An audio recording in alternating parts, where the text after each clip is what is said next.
Hello, welcome back to EPG. I'm, of course, Greg, your host. We have a little bit of breaking news today.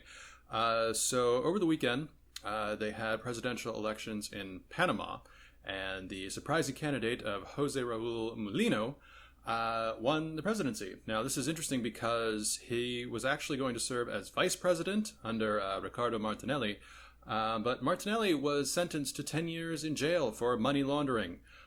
So he decided that instead of doing that, he was going to stroll into the Salvadorian embassy, and that is where he is. And so Mr. Molino decided to take office, so he was elected. One of the more interesting things about it in this campaign, and something that Mr. Molino has vowed to do, was to shut down the Darien Gap. So as you can see, it's very prescient of the other report that I did, as well as Mr. Bolton Bankrupt did as well, with the migrants coming through the Darien Gap.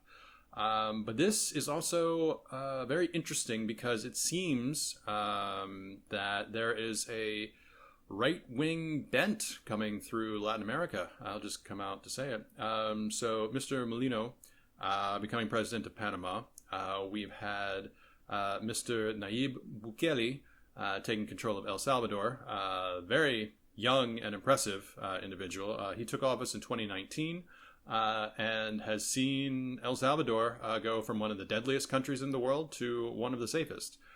He did this by basically telling the military to go after different cartels and gangs, such as MS-13, and also, other elements of those people. So yeah, he cracked down on them and built jails and prisons, and a lot of them were thrown in there.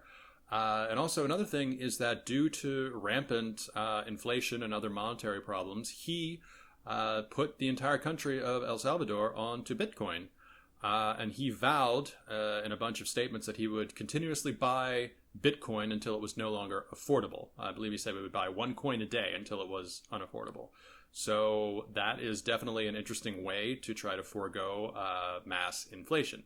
However, there is also one other large character in this, it seems, rightward shift in Latin American politics, and that is, of course, Javier Milei, who is the new president of Argentina. Really a firebrand, interesting person, unlike really anything else that has ever happened in Argentine politics.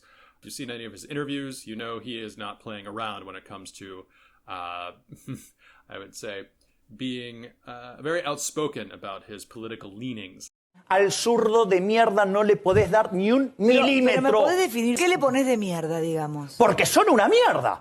So, is this a new wave of, I guess, march rightward in Latin America? I don't know. But it seems like a lot of these politicians have come not to play, but to win. And given everything that's happened in the world in the past 5 years, including COVID response for a lot of these governments, this might be exactly what the people want. So we'll just have to see.